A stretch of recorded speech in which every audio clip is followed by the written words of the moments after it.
The biggest misconception of people have is that they are the odd one and everyone else is sorted.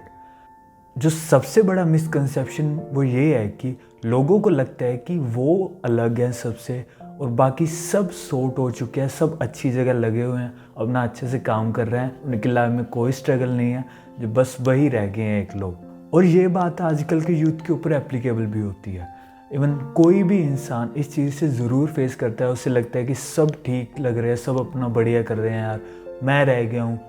और ये line है do epic shit book by Ankur Warikoo जिन्होंने बहुत अच्छे से इस बुक को लिखा है और इतनी अच्छी चीज़ें बताई है जो मैं आपके साथ शेयर करना चाहता हूँ। पहले मैंने इस बुक को ऑर्डर किया था, मुझे लगा था कि इसके ऊपर साइन मिल जाएगा, लेकिन वो किस्मत ख़राब है, वो मिला नहीं। इस बुक की खास बात ये है कि ये बुक यूज़लेस है, इसका कोई काम नहीं है। और ये मेरे वर्ड नहीं है, उन्हीं के हैं जिन्होंने ये बुक लिखी है। क्यों? क्योंकि इसमें कुछ ऐसा नया नहीं है जो आपको पता नहीं है। ये बुक सिर्फ़ और सिर्फ एक रिमाइंडर है आपके जीवन के लिए कि जो भी चीज़ें हुई हैं आपको सिर्फ रिमाइंड कराती हैं, कुछ नया नहीं बताती। और इस यूज़लेस बुक की एक ख़ास बात ये है कि आप इसको कहीं से भी शुरू कर सकते हो। कोई भी मैंने पेज ऐसे खोला, इसका पिछले पेज से कोई लिंक नहीं है, इसीलिए ये बिगिनर के लिए बहुत अच्छी है जिसको पूरी बुक नहीं पढ़नी होती, और रेकमेंड भी नहीं है। ये आप कभी भी कहीं कोई भी पेज खोल के ऐसे रीड कर सकते हो। इस बुक में उन्होंने अपने जीवन के बारे में बताया है, अपने सक्सेस, फेलियर, रिलेशनशिप्स, और उन सब से हमको गाइड किया है कि हमें इन सब चीज़ों में क्या करना चाहिए, कैसे रहना चाहिए। मैं हरनूर सिंह और आप सबका स्वागत है मेरे चैनल पे। आइए बात करते हैं अंकुर वारिकू जी की बुक डू एपिक शिट के बारे में। उसके अंदर क्या उन्होंने बताया, कौन कौन सी चीज़ें हैं जो मुझे अच्छी लगी, जो मैं आपके साथ शेयर करना चाहता हूँ। मैं रोज सुबह उठ के बुक पढ़ता हूँ आधा घंटा।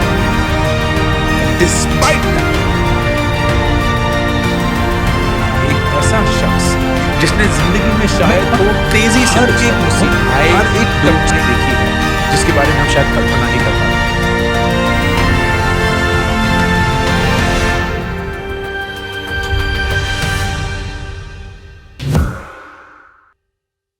पहली जो चीज़ बात करते हैं वो है सक्सेस एंड फेलियर। उन्होंने आईआईटी के लिए प्रिपेयर किया था, लेकिन वो उसमें सफल नहीं हुए। फिर उन्होंने 3 ईयर बीएससी का कोर्स किया, लेकिन उसके फर्स्ट ईयर में फिर उन्होंने ट्राई किया और वो उसमें फेल हो गए। उसके बाद वो मास्टर्स के लिए अप्लाई किया उन्होंने आईआईटी में, लेकिन उसमें भी फेल हो गए। फिर उसके बाद उन्होंने फ़ॉरेन में पीएचडी के लिए अप्लाई किया, उसमें भी उनको 6 यूनिवर्सिटी ने रिजेक्ट कर दिया और एक ने सिलेक्ट किया, लेकिन फिर वो पीएचडी पूरी होने से पहले ही उन्होंने ड्रॉप आउट कर दिया वहाँ से। तो उन्होंने एक बहुत अच्छी बात बताई कि जो भी आज आपको लग रहा है, जो भी आपको लग रहा है कि बहुत बड़ी चीज़ है, वो कुछ टाइम के बाद बिल्कुल धुंधली हो जाएगी, ख़त्म हो जाएगी। उसका कोई फ़र्क नहीं पड़ेगा आपको ज़िंदगी में। आप खुद जानते हो कि जब अगर आप कॉलेज में हो तो आपके लिए 10th के मार्क्स कितने मायने रखते हैं, जबकि 10th में हमें बहुत बड़ा लगता था कि यार कितने ज़्यादा है, कितना काम है। लेकिन कॉलेज में आने के बाद 10th कुछ भी नहीं है यार, उसके मार्क्स का यूज़ भी नहीं होते, ठीक है। और उसी तरह से हम भूल चुके हैं कि यार 9th में क्या मार्क्स थे, 8th, 5th, वो सब भूल चुके हैं। तो इसी तरह आने वाले टाइम में 30+ हो जाएंगे, तब हम 10th के मार्क्स भूल जाएंगे। तो जो चीज़ हमें पहले बहुत बड़ी लग रही होती है, जब हम 6th में होते हैं, यार नंबर चाहिए, ये सब, वो आने वाले टाइम में फेड अवे हो जाती है, धुंधली हो जाती है, ख़त्म। एक और बात जो उन्होंने कही है कि ये जो वर्ड है आपके लिए सक्सेस एंड फेलियर की डेफिनेशन तैयार रखेगा, आपको बताएगा कि आप सक्सेस हो चुके हैं या आप फेल हो चुके हैं। इवन लोगों के मन में ये रहता है कि अगर कोई दुनिया का सबसे रिचेस्ट इंसान है, अगर वो 10 रिचेस्ट बन गए, 10वें नंबर पर आ जाए ना, तो उसको फेलियर के लोग बोल देते कि ये उससे हार गया, उन 9 लोगों से हार गया। तो दुनिया डिफ़ाइन करती रहेगी, लेकिन यहाँ आपको डिफ़ाइन करना है कि आपके लिए सक्सेस क्या है और आपके लिए फेलियर क्या है। सेकंड जो चीज़ उन्होंने बताई है वो है हैबिट्स के बारे में, कि हैबिट्स कैसे बिल्ड हो सकती हैं और हैबिट्स बिल्ड करनी चाहिए या नहीं। तो उन्होंने बहुत अच्छी बात कही है कि don't set goals, set habits. Goal set करने से आप लिमिटेड हो जाते हैं कि हाँ मेरे को ये अचीव करना है, और मे बी अचीव हो जाए या नहीं हो जाए उसकी प्रोबेबिलिटी कम होती है। तो हैबिट्स में ये रहता है कि अगर आपको कोई भी चीज़ अचीव करनी है, उसके रिलेटेड हैबिट सेट करनी। कोई भी अगर आपको स्किल सीखनी है कि कोई चीज़ करना है, या फिर सिंगर बनना है, यार मेरे को यहाँ गाना है, तो उसके लिए हैबिट बिल्ड करना होगा कि डेली हाँ इतने टाइम मैं गाऊँगा, इसकी प्रैक्टिस करूँगा। तो ये हैबिट ही है जो हमें गोल्स तक पहुंचाएगी। एंड एक स्टोरी भी है कि कोई बंदा था, उसकी याददाश्त चली गई थी, लेकिन उसको ये याद था कि मुझे इस टाइम पे कॉफ़ी बनानी है, तो वो उसी टाइम पे याददाश्त जाने के बाद भी फिर भी वहाँ गया, किचन में कॉफ़ी बनाने लग गया। तो ये पता चला कि हैबिट्स इतनी स्ट्रॉन्ग होती है कि अगर आपकी याददाश्त भी चले जाए ना, तब भी वो आपकी जो बॉडी मूवमेंट होती है उसको संभाल सकती है। और एक और जो उन्होंने बात बताई कि हम दूसरे लोगों को उनके एक्शन से जान सकते हैं और हम खुद को अपने थॉट्स से, क्योंकि हम दूसरों के थॉट्स नहीं देख सकते, हम सिर्फ उनके एक्शंस देख सकते हैं और खुद के हम थॉट्स देख सकते हैं, उसको इमेजिन कर सकते हैं कैसे हम सोचते हैं, क्या किस चीज़ के बारे में हमारी क्या राय बनती है, किस चीज़ से हमें हेट है, किस चीज़ से हमें प्यार है। और इसके अलावा कि आपको ना नोट्स बनाते रहने चाहिए। कोई भी आपके मन में चीज़ आ जाए तो उसके लिए आपको रख लेना चाहिए, या फिर कोई कॉपी पेन, वो पुराना टाइम हो गया, आजकल व्हाट्सएप आ गया है, तो व्हाट्सएप पे ग्रुप बनाओ किसी के साथ, फिर उसको रिमूव कर दो और वहीं पे डालते रहो अपने थॉट्स। थर्ड जो बात करने वाला हूँ वो है अवेयरनेस के बारे में। अवेयरनेस में उन्होंने ये कहा है कि अगर मेरे को अपने 20 साल पुराने अंकुर वारिकों को एडवाइस देनी हो तो वो ये देंगे कि जो भी डिसीजन बनाना है वो अवेयरनेस से बनाना चाहिए। हर चीज़ के बारे में अवेयर होना चाहिए। करियर चूज़ करना अवेयर होना चाहिए, यार ये चीज़ मेरे को अच्छी लगती है, ये नहीं, मुझे इस चीज़ में जाना है, अवेयर। एक चीज़ जो उन्होंने बताई कि अगर जो चीज़ सब लोग कर रहे हैं ना, उसको बताने की ज़रूरत नहीं पड़ती। सब लोगों को पसंद है हेल्थ कॉन्शियस खाना, इसको बताने की ज़रूरत है क्योंकि सब लोग नहीं हैं, लेकिन कोई भी कुछ भी खा सकता है टेस्ट के मामले में, तो वहाँ बताने की ज़रूरत नहीं है। लोग कहते हैं, मोटिवेशन स्पीकर जो बोलते हैं कि सुबह 5 बजे उठना चाहिए, जल्दी उठो, अपना काम करो, प्रोक्रास्टिनेशन ना करो, वो सब चीज़ें बताते हैं। क्यों? क्योंकि वो ईजी है, लेकिन वो सब आप कर नहीं रहे, वो सब लोग नहीं कर रहे। और एक जो उन्होंने कहा है कि प्रोक्रास्टिनेशन जो होता है उसका जो सबसे बड़ा रीज़न है वो है फियर, नॉट लेजीनेस। लेजीनेस कुछ मामलों में हो सकता है थोड़ा बहुत, लेकिन फियर है, फियर ऑफ फेलियर, लोग जज करेंगे या फिर कुछ भी और कि इसका आउटपुट क्या होगा। तो फियर प्रोक्रास्टिनेशन को ज़्यादा करता है एज़ कम्पेयर टू लेजीनेस। और एक और जो चीज़ उन्होंने कही है कि आप इस भी चीज़ में बिजी हो, अपने आप को ढूंढने में, अपने आप को फाइंड करने में, क्या आपको पसंद है क्या नहीं पसंद, रादर दैन कि जो रैट रेस चल रही है, सब लोग चला रहे हैं। इवन स्कूल में तो हम थे तब तो पूरी चलती रहती थी, आज का टाइम थोड़ा सा बदल रहा है, तो रैट रेस से बाहर निकल के अपने आप को फाइंड करना, उसमें बिज़ी रहना ज़्यादा वैल्यूएबल है as compare to rat race में जाके वहाँ बिज़ी रहना। और एक बात आपको याद रखनी चाहिए, आप अकेले नहीं हो इस दुनिया में जो कन्फ्यूज़ है, जो अनश्योर है, जो इनसिक्योर फील कर रहा है। इस दुनिया में बहुत सारे लोग हैं जिन्होंने बहुत ज़्यादा अचीव किया है ना, वो भी इनसिक्योर फील करते हैं, वो भी सैड फील करते हैं।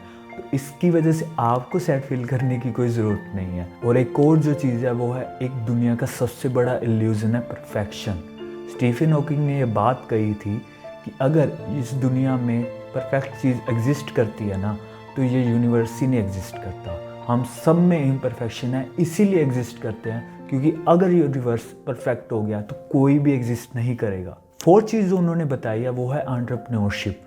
अंकुर वारिको जी ने एक स्टार्टअप को बिल्ड किया है और इसके अलावा भी उन्होंने बहुत सारी चीज़ें करी, उन्होंने ब्लॉग लिखा है, बहुत सारी चीज़ें ऐसी करी है, तो वो चीज़ें समझते हैं कि एक लीडर कैसे काम करता है। उन्होंने बहुत सारी गलतियाँ की है जो हमें वो बताना चाहते हैं। कोई भी आपका प्रोडक्ट इसलिए नहीं खरीदता कि आप IIT से हैं, फाउंडर IIT से है, IIM से है, कोई भी इसलिए नहीं खरीदता। वो इसलिए नहीं खरीदते कि फाउंडर ने सैलरी नहीं ली है या फिर कंपनी स्ट्रगल कर रही है, वो इसलिए खरीदते हैं क्योंकि उनको प्रोडक्ट वो चाहिए। कस्टमर को कोई फ़र्क नहीं पड़ता कि कंपनी में क्या चल रहा है क्या नहीं, उन्हें सिर्फ प्रोडक्ट से मतलब होता है कि वो प्रोडक्ट अच्छा कर रहे हैं, तभी वो उसे खरीदेंगे। और इस स्टार्टअप वर्ल्ड में सबसे ज़्यादा जो चीज़ इंपॉर्टेंट है वो है ट्रस्ट।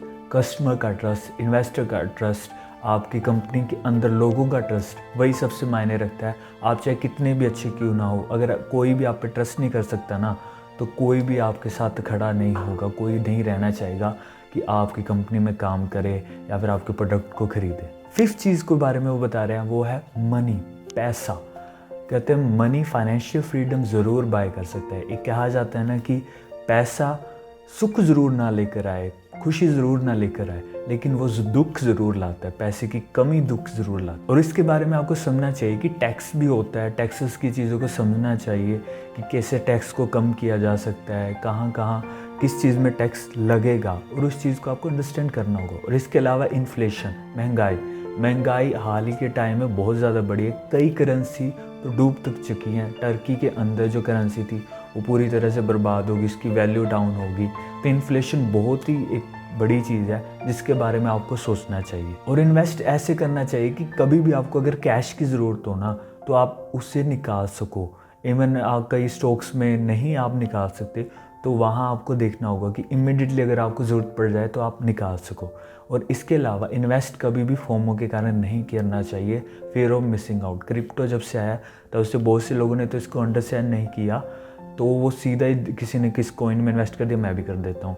लेकिन आपको समझना चाहिए उस चीज़ के बारे में, क्योंकि पैसा आपका लग रहा है और उतने ही पैसे लगाने चाहिए जितना आपको खोने में इतना ज़्यादा पेन ना हो। बुरा ज़रूर लगेगा, लेकिन आप सारी सेविंग जो भी है एक चीज़ पे ना डालें, इसको डिवर्सिफाई करें। और मनी में जो लास्ट चीज़ है कि रिस्क लेते रहना चाहिए जब आप यंग हो एटलीस्ट, क्योंकि यंग टाइम में आपके ऊपर कोई रिस्पॉन्सिबिलिटी नहीं होती। वो सबसे बढ़िया टाइम होता है आपके रिस्क लेने का। लास्ट चीज़ जो बता रहा है वो है रिलेशनशिप्स के बारे में।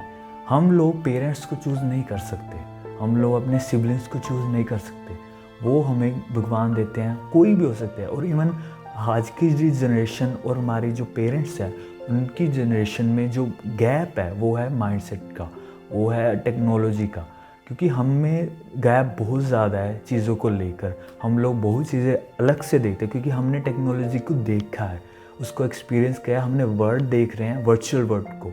उन्होंने ये सब चीज़ें नहीं देखी हैं, उनका माइंडसेट थोड़ा सा अलग है और हमारा अलग होता जा रहा है, हमारा गैप बहुत ज़्यादा है। तो इस चीज़ को लेकर कभी भी सैड नहीं होना, क्योंकि हर कोई पेरेंट्स ऐसे ही होता है। आप ऐसे नहीं बनेंगे, ये अच्छी चीज़ है। दूसरों को जैसे हम ट्रीट करते हैं वैसे ही हम खुद को ट्रीट करते हैं। अगर हम दूसरों के प्रति काइंड है तो हम खुद के प्रति भी काइंड होते हैं, हम बन जाते हैं। गुरु नानक देव जी ने कहा था कि नानक नीवा जो चले लगे ना ताती वाह, कि जो इंसान नीवे होकर चलता है, नीचे होकर चलता है, उसको कभी भी गर्म हवाएं नहीं लगती। क्यों? क्योंकि मतलब ये बन जाता है कि इसका कि जो इंसान डाउन टू अर्थ रहता है, झुक कर रहता है, उसको कभी भी बहुत सारी जो प्रॉब्लम्स होती है वो वैसे ही अवॉइड कर देता है उस चीज़ को। और एक जो चीज़ कहा जाता है कि हम लोग जिन 5 लोगों के साथ रहते हैं उनका हमारा माइंडसेट एवरेज होता है, उन सबके मिलकर हमारा माइंड बनता है। लेकिन ये बात ट्रू नहीं है। ट्रू ये है कि हम जो 5 थॉट्स होते हैं ना हमारे आसपास, उससे मिलकर हमारे थॉट्स बनते हैं। और आज जो 5 थॉट्स हैं वो है हमारे सोशल मीडिया से, हमारे फ़ोन से। तो आपको देखना है कि जब आप फ़ोन में देखते हो तो आप किसको फॉलो करते हैं, किसकी बात सुनते हो, तो वही चीज़ आपके दिमाग में आएगी। हमने बात करी उन 6 चीज़ों के बारे में जो अंकर वारिक जी ने अपनी बुक में बताया था। और इस बुक में और भी बहुत सारी चीज़ें हैं जो आपको पढ़नी चाहिए। एंड मैं रेकमेंड करूँगा कि आपको इस बुक को ज़रूर पढ़ना चाहिए। ज़रूरी नहीं है कि आप रीडिंग करते हो, ये बिगनर के लिए अच्छा है। एक पेज खोला एंड एक रीड किया, उसको देखा, बस इतना है और कुछ नहीं है। आपको पूरी बुक नहीं ख़त्म करनी। और इवन ये टेक्स्ट थोड़े से बड़े हैं और इसलिए इस बुक को पढ़ने में ऐसे ही रहता है यार इसको इतना पढ़ना है, वो सब नहीं रहता। पढ़नी ज़रूरी है, इससे काफ़ी नॉलेज मिलेगी। इवन यूथ को तो आजकल के स्टूडेंट्स को ज़रूर पढ़नी चाहिए, मैं ज़रूर रेकमेंड करूँगा। तो इसी के साथ इस वीडियो को समाप्त करते हैं, मिलते हैं नेक्स्ट वीडियो में। तब तक के लिए बाय बाय।